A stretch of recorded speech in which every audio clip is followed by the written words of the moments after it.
In December of 1988, in a windowless room on a military base in Maryland, a psychic working for the United States intelligence was handed a sealed target. No name, no context, just coordinates.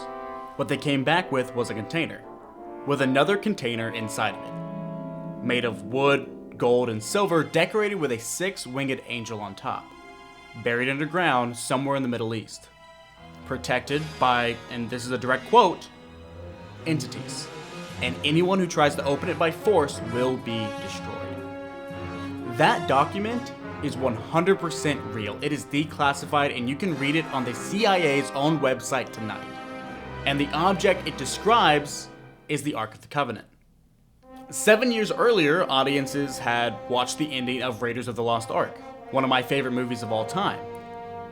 They saw the government nailing the Ark into a crate and burying it in bureaucracy. Almost a punchline of sorts. But it turns out the government really was looking for the Ark of the Covenant, because the Ark is genuinely missing. The most sacred object of the ancient world, the golden throne of God, vanishes from history without a single record of its destruction, and tonight, we're gonna go follow every single trail. A pharaoh's victory wall in Egypt, a tunnel in Jerusalem sealed with concrete, a chapel in Africa guarded by one monk who is never allowed to leave ever. And a claim that I heard many times at church, that the Ark ended up buried directly beneath the hill where Christ was crucified, with his blood still on the lid. One of these trails might be true. So let's start with what the Ark actually was, because it's much stranger than the movie version. Around 3,000 years ago, give or take, according to the book of Exodus, a very specific set of blueprints comes down from Mount Sinai. Not for a palace, but for a temple and a box made of acacia wood, overlaid with pure gold inside and out, about 4 feet long, 2.5 feet wide, and 2.5 feet high. On top, a solid gold lid, the mercy seat, with 2 golden cherubim facing each other, wings stretched forward. Inside it, according to the scripture, the stone tablets of the 10 Commandments, and by later tradition, 2 more objects, Aaron's staff and the golden jar of manna, the bread that fell from the heavens into the wilderness. So it's a container, a very fancy container, except the ancient Israelites didn't treat it like a container, they treated it like a live wire. It could only be carried on poles by one specific priestly family. It had to be covered when moved, and touching it, even accidentally, was death. That's not a metaphor, by the way. In the second book of Samuel, a man named Uzzah is walking beside the Ark while it's being transported on an ox cart. The oxen then stumble, the Ark tips a little, and Uzzah does a very human thing. He reaches out his hand to steady it, and he dies on the spot. The stories get even stranger than that, though. When the Philistines capture the Ark in battle and place it in the temple of their god Dagon, they come back the next morning to find Dagon's statue has fallen face down on the floor. So they set it back up, and the next morning, he's face down again. But this time, his head and hands are broken off. Then plagues break out in every Philistine city that hosts it. After several months, they don't sell it, they don't destroy it, they load it into a cart, pulled by 2 oxen, and they send it back to Israel. And they didn't have a driver, they just wanted to be rid of the thing. They literally just shoved the cows out the door and said, go. So whatever you believe about these accounts, divine power, sacred storytelling, or memory of something the ancient world couldn't fully explain, one thing is historically clear. This object was the single most important artifact in the Israelite religion, the visible throne of an invisible God, which is exactly why its disappearance makes no sense. Around the 10th century BC, King Solomon builds the first temple in Jerusalem. The Ark is installed in its innermost chamber, the Holy of Holies, a room so sacred that only one man, the high priest, could enter 1 day a year. And then the Ark essentially just exits the historical record. The last clear mention of it comes centuries later, around 622 BC, during the reign of King Josiah. He tells the Levites to place the Ark back in the temple, which is odd on its own because it implies the Ark had been moved somewhere in the meantime. Then, in 587 BC, catastrophe. King Nebuchadnezzar of Babylon besieges Jerusalem, breaches the walls, burns the temple to the ground, and hauls the population off into exile. The biblical books of 2 Kings and Jeremiah record the loot in detail, and I mean in detail. The bronze pillars, the basins, the shovels, the lampstands, line after line of inventory. The Ark of the Covenant, however, is not on the list. Think about that. The most famous and most valuable sacred object in the entire kingdom. And neither the victors nor the victims ever mention what happened to it. Babylon kept records, Babylon bragged. Conquerors in the ancient world loved parading captured gods and treasures. But here there was silence. And when the exiles return decades later and build the second temple, the Holy of Holies is left empty. Jewish tradition is explicit about this. The second temple had no ark. Just a bare stone floor where it should have stood. So somewhere between roughly 622 and 587, the ark is either destroyed or someone moved it. And that 40-year gap is the doorway every theory walks through, including the one that Hollywood picked. So in Raiders of the Lost Ark, the backstory goes like this. An Egyptian pharaoh named Shishak invaded Jerusalem, carried the ark back to the city of Tanis, and then Tanis was wiped off the map by a sandstorm. A Wrath of God event, kinda. Which buried the ark for 3,000 years. Here's the wild part, about half of that is real. Shishak was a real pharaoh. Most scholars identify him as Shishak the First, the founder of Egypt's 22nd dynasty, and the first book of Kings says it plainly. In the 5th year of King Rehoboam, Solomon's son, Shishak, king of Egypt, came up against Jerusalem and he took away the treasures of the house of the Lord. That's around 925 BC. Even better, we have Shishak's own version on a massive wall at the Karnak temple complex. He carved a victory list of the towns he conquered in Canaan. So the movie's premise, Egyptian pharaoh, raid on Jerusalem, temple treasures, that's straight out of scripture and archaeology. But it falls apart because, 1, Jerusalem doesn't appear on Shishak's list of conquered cities. His campaign may be real, but the surviving carvings never name Jerusalem. Which fits the biblical account actually, because Rehoboam paid him off with the temple treasuries to avoid a sack. A ransom, not a raid. And I don't think he would have paid with the ark. Problem 2 is the timeline. Shishak's campaign was around 925 BC, but the Bible mentions the ark in Jerusalem centuries after that. Remember Josiah in 622 BC? If Shishak took it, someone forgot to tell the biblical authors. Problem 3, Tanis is a real city. Yes, it's in the Nile Delta, but it was never destroyed by a sandstorm and never lost. Archaeologists knew where it was, and in 1939, the French excavator Pierre Monet dug up the intact royal tombs there. Silver coffers, gold masks. It's one of the greatest finds in Egyptology, and it's only overshadowed because it happened the same year World War II really broke out. But no ark, not even a whisper of one. So Hollywood took a real pharaoh, a real invasion, and a real lost and found city, and stitched them into this brilliant fiction. But the real candidates for the ark's resting place are somewhere else entirely. So now that we've covered the Raiders of the Lost Ark version, let's go into the oldest theory, which is also the simplest. The ark never left Jerusalem, it's still there, just underneath it. Ancient rabbinic tradition recorded in the Mishnah and the Talmud holds that King Josiah, seeing the Babylonian storm coming, ordered the ark hidden in a sealed chamber beneath the Temple Mount. One account even names the spot under the chamber of woodshed on the temple's grounds. And people have looked. That's where this stops being ancient history and becomes a modern drama. In 1909, a British aristocrat named Montague Parker led an expedition to Jerusalem, funded by investors who were promised the treasures of Solomon's temple. For 2 years, they tunneled. Then in 1911, they allegedly bribed their way into digging beneath the Dome of the Rock itself, one of the holiest sites in Islam, at night. They were discovered, however. Riots erupted across the city. Parker fled the country by boat, some say hours ahead of an arrest warrant. Which, I love archaeology. Big fan of it. Can't really be doing that, my friend. You don't really get to do that.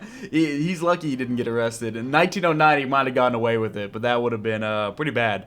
And in 1981, the same year Raiders of the Lost Ark hit theaters, ironically, the rabbi in charge of the Western Wall, Yehoiah Getz, was involved in the opening of an ancient gate off the Western Wall's tunnels leading towards chambers beneath the mount. He reportedly believed the Ark's hidden place was within reach. Then, word got out, tensions exploded, and authorities sealed the passage with concrete. It remains sealed today. The frustrating truth of the matter is the Temple Mount is the most politically sensitive piece of ground on the planet. No one is excavating under it. Not now, likely not in our lifetimes. If the Ark is down there, it's staying there. But there's an older written source that points somewhere else entirely, and this one comes from the Bible itself. Well, depending on the Bible you have. The second book of Maccabees, which is scripture for Catholics and Orthodox Christians, the Apocrypha for Protestants, records a tradition that the prophet Jeremiah himself warned of the coming destruction, carried the tent, the altar of incense, and the ark out of Jerusalem. To where?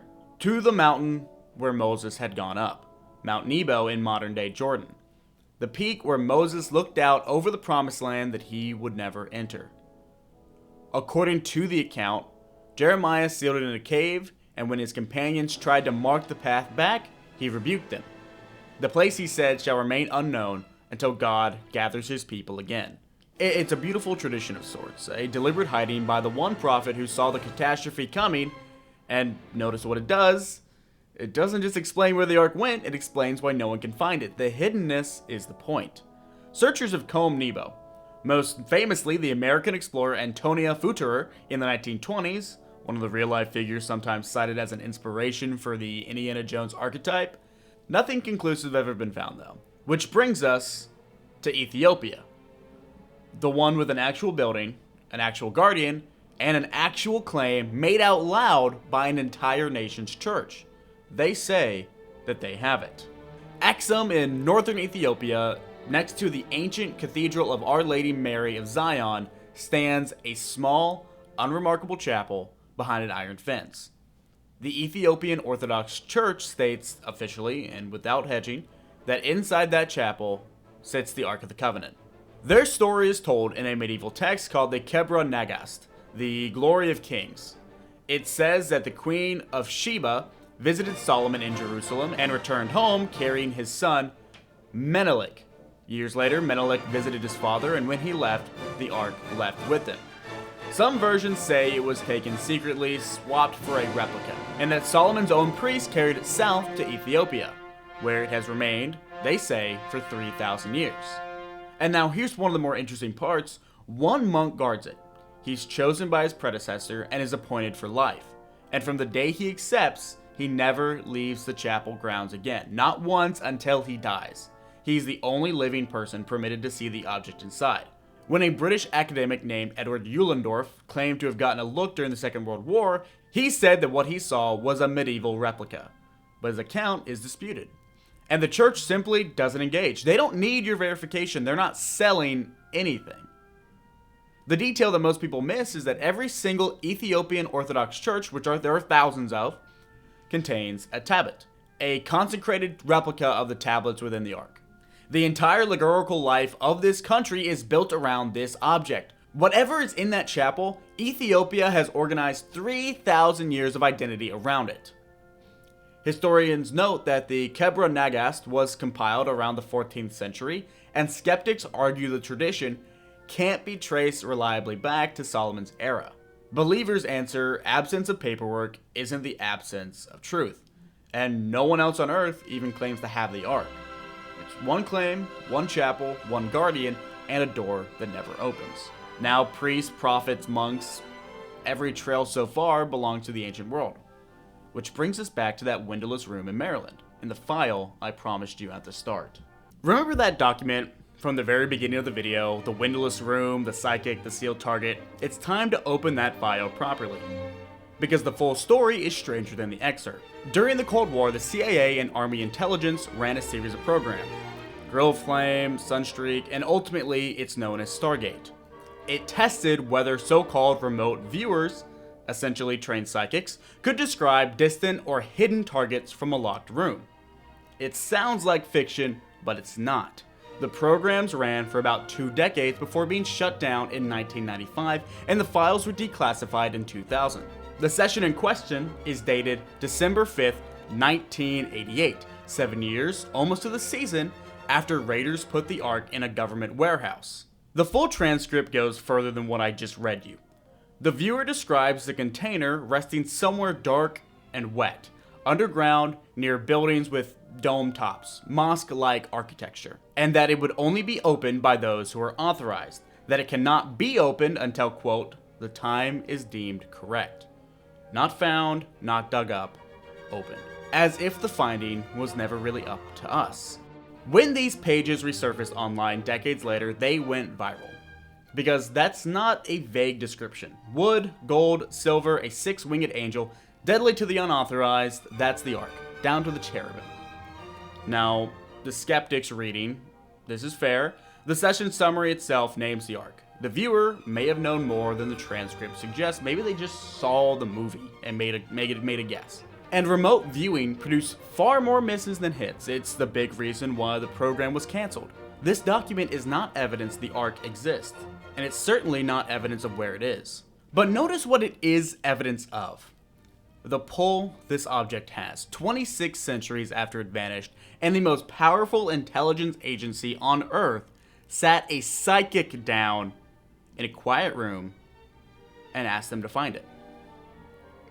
Maybe the movie's ending wasn't a joke at all, maybe it was a prophecy. Maybe the CIA actually is searching for the Ark. But I've saved one theory for last, because if the others are about where the Ark went, this one is about why, and it leads to the most famous hill in human history. Just outside Jerusalem's old city walls stands a limestone cliff that many Protestant Christians believe is Golgotha, the place of the skull, the hill where Jesus Christ was crucified.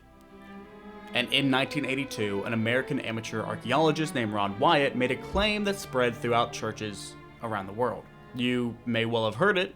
He said that while excavating a cave system around the cliff, roughly 20 feet below the crucifixion site, he found the Ark of the Covenant. His story goes something like this. When Jeremiah hid the Ark from the Babylonians, he didn't carry it to Nebo or Africa. He moved it just a few hundred yards into a quarry cave just outside the city walls. And there it sat, sealed in darkness for 6 centuries until the day a Roman execution detail planted crosses in the rocks directly above it. The Gospel of Matthew says that at that moment Jesus died, the earth shook and rocks were split. Wyatt claimed he found that crack, a fissure running from the socket where the cross once stood, straight down through the bedrock into the chamber below.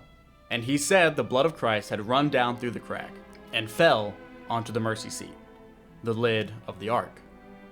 Now, if you know your Old Testament, you know why that claim detonated the way it did. Once a year on the Day of Atonement, the high priest would enter the Holy of Holies and sprinkled sacrificial blood on the mercy seat on the Ark. It was to atone for the sins of the nation. Now, if Wyatt was right, then at the crucifixion, the true and final sacrifice landed on the literal mercy seat, the last day of atonement performed by God himself on the very object built to receive it. It is theologically the perfect story, which is one of the main problems. Wyatt produced no artifact, no verifiable photographs. The ones he offered were blurry or inconclusive. There was no independent witnesses to the chamber. His lab claims about the blood of Christ were never documented or replicated. And it wasn't just secular archaeologists who rejected him. Major Christian research organizations investigated his claims and found nothing to support them. Wyatt died in 1999, saying the Ark would be revealed in God's timing. The chamber, if it even exists, has never been shown to anyone else. So, as history, this theory just doesn't have as much evidence as we'd want. But notice what it understands that the other theories we've talked about don't. Every other theory treats the Ark as some kind of lost treasure. This one treats it as an unfinished sentence. The Ark was the place where the blood met mercy. And the Christian claim, with or without Ron Wyatt, is that the sentence was finished on that hill, not under it. So where is it? Buried under the most contested hill on Earth? Sealed in a cave on Mount Nebo, resting behind an iron fence in Ethiopia? Perhaps it's sitting somewhere a Cold War psychic glimpsed and couldn't name. Or waiting in a quarry cave beneath the place of the skull. Or maybe it was just melted down 26 centuries ago by soldiers who had no idea what they were carrying. But here's the thought I want to leave you with. And it comes from the scripture itself. The prophet Jeremiah, the same man one tradition credits with hiding the ark, wrote something remarkable. He said days were coming when people would no longer say, "the ark of the covenant of the Lord." It would not come to mind, it would not be missed, and it would not be remade. In other words, the Bible itself tells its readers to let it go. That the box was never the point, the presence it represented was. It's the same instinct behind the last theory, Golgotha. For the Christian tradition, whatever the ark held was poured out on that hill, once and for all. And in the book of Revelation, the ark appears one final time, seen in the temple of heaven, beyond every warehouse, every tunnel, every chapel, and every cave. Maybe that's the real reason the mystery endures. The ark sits exactly on the fault line between history and faith. Real enough to leave a paper trail, sacred enough that the trail was always going to go dark. Spielberg's ending was more honest than it looked. Some things get found, some things get filed away, and some things stay hidden forever because hiddenness is what they're for. Now, like I said, Indiana Jones is one of my favorite franchises all time, love the movies, and so for the next few weeks, we're actually going to cover all of the artifacts that Indy discovers in his movies and kind of talk about the historical validity and the stories surrounding those artifacts and the legends that surround them. It's a series that I've been looking forward to making for a while now, and now I thought was the perfect time to do it. Also, I want to say thank you so much for watching. Be sure to like, comment, subscribe. Comment what you think happened to the Ark. If you think Indiana Jones got it right, which it probably didn't, or something else, I'd love to hear about it. Also, let's talk about how crazy that CIA project is. That's insane. I linked the document in the description, by the way, so you can go read it for yourself. I desperately want y'all to read that. But thank you so much for watching. Like, comment, subscribe. I want to give a special shout out to our channel members, Raylan Booker 4949, CD Free 5082, and Teddy Perez 4349. Thank y'all so much. Y'all really help the channel keep going, and y'all give my life meaning, so thank you. With that being said, tune in next week for the Sankara Stones, and have a blessed day.